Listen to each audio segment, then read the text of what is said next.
Yeah. SYNDI'Sports, man, is here. Happy New Year. You know what I'm saying? December 31st, 2025. Tomorrow is January 1st. But today is the day to make some motherfucking money. You feel me? We're home like the city. Syndicate.Sports, financial sports savings. We ain't gonna waste no time. I got one high quality college pick for us and a whole bunch of NBA. So let's get straight to it. First best choice for today, my boy Jay Saying, quarterback for Ohio State. Jay Saying, we're going to take him home 2 touchdowns alternate. He's top 5 in college football and touchdowns, total touchdowns. It's the college tournament. You feel me? And they're playing Miami. Low key, they hate Miami just off of that fact that they lost that championship in 2001 type shit. You feel me? I seen some statements and some tweets. So it's going to be a good bout. But I know just saying, my boy Justin Saying, he gonna do what he need to do to make sure that he puts his team in the best position as possible. And now, for the NBA, we got a whole bunch of NBA choices. So our first best choice for today is Stephen Curry, 20 plus points. He leads his team in points per game. And on top of that, there's nobody on the Hornets, in my opinion, that can guard him in a highly efficient fashion for them to stop him from getting that. However, on the other side of that spectrum, we are going to take LaMelo Ball. We're going to take his points plus assists just because I feel like with his outlet people he can pass it to, the Miles Bridges and stuff like that. If they do collapse on him when he attacks, he can always outlet to his mans, and his mans gonna, ball and hold it, case in point assist. So we're gonna take LaMelo Ball, points plus assists. Then our next best choice for today, we're gonna go to the Timbs versus Hawks game. First best choice is Jalen Johnson. We're only gonna take him for 20 plus points and that's just because Trae Young is back, so the ball has been like he don't got as much usage as he used to. You know what I'm saying? He gotta make sure he mitigate and make sure everybody get a fair share of the ball. So subsequently, instead of him getting what he's been averaging, I'm not saying he won't, but I'm more privy towards him getting the 20 ball for sure. And if he plays how he's been playing, he should cover by second or third quarter for real. On the other side of that spectrum, we're gonna take Anthony Edwards. I know he cooked this up with the 25, but we're going to run it back again. 25 plus points altered just because I feel like this game will be a little bit more competitive. They're on the road, you know what I'm saying? And the Hawks actually played a little bit better defense than the last team that they played. I think they played the Jazz when he had 23. Anyway, that's yesterday's prize. Today's prize, I actually like him scoring 25 points, plus points or more. He can cover it really by the third quarter, in my opinion. And then, Devin Booker. We're going to take Devin Booker today. We're going to take his points plus assists. They play the Cavaliers, I believe. Yeah, they play the Cavs. And nobody on the Cavs, in my opinion, are like guard-wise, they don't have high-quality perimeter defensive presence. And that's just something that somebody like Devin Booker will tear up to pieces if you're not prepared for it. And I expect him to tear it up to pieces. But just in case they are prepared for it and they decide to collapse, where he shoot his free throw jumper, he gonna kick it out to either Brooks or Gillespie or whoever, and they gonna put the ball in the hole for him. So we're gonna take his points plus assists on that. And then our next best choice for this game, we're gonna take Donovan Mitchell. We're gonna take 25 plus points off. There's literally no one on the Suns that can guard Donovan Mitchell.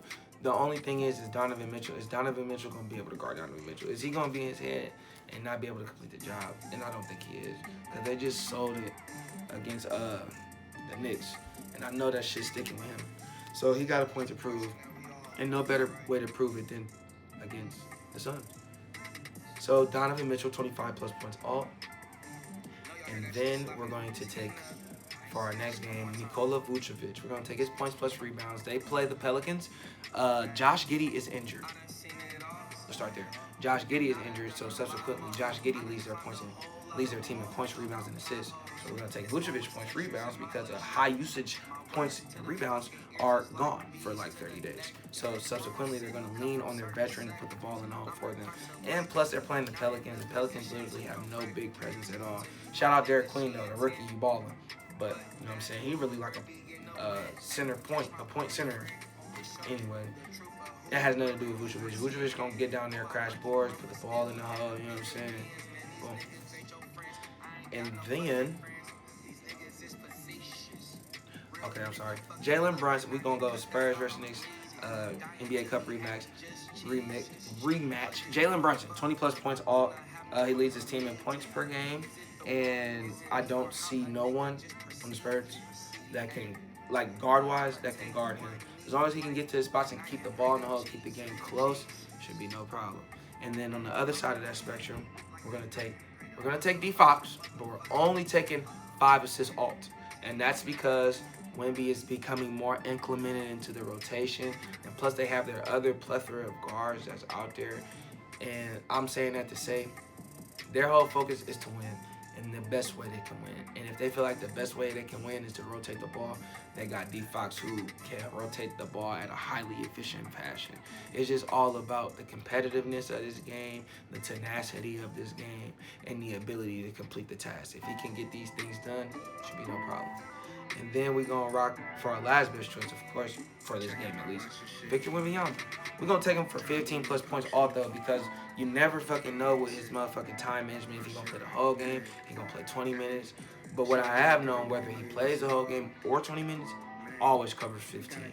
So we're going to take the 15 just because we don't know what his minute restriction is, his limit levels is at. And I'm cool with that too. And then our last game for tonight, for sure, NBA wise, the Blazers versus Thunder. First best choice, Denny Avdija, points plus assists. This was the first team to beat the Thunder all season. You feel me? The Trailblazers. So they have the original recipe to beat these niggas, and the original recipe consists of Denny Avdija with over 20 or 30 points plus over 8 assists or more.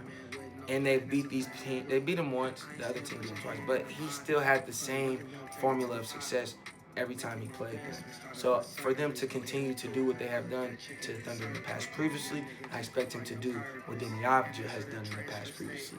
And then our next best choice, final choice, Shai G, 25 plus points all. I learned the hard way, never take his natural line because he really don't play the fourth quarter. He really don't. But he could cover 25 points in 3 quarters because he's done it damn near virtually every game. The most highest efficient player damn near in the past 20 years. So you can count on him to get 25. And then on top of that, nobody on the Blazers can guard him. Simple as that. Rome like the city. SYNDI'Sports. Shout out my friends, fans, subscribers. Like, comment, subscribe. Tell me what you like. Tell me what you don't like. Yeah, college football, baby. Indiana Hoosier thing, you feel me? You see us. Come get with us. Rome City out.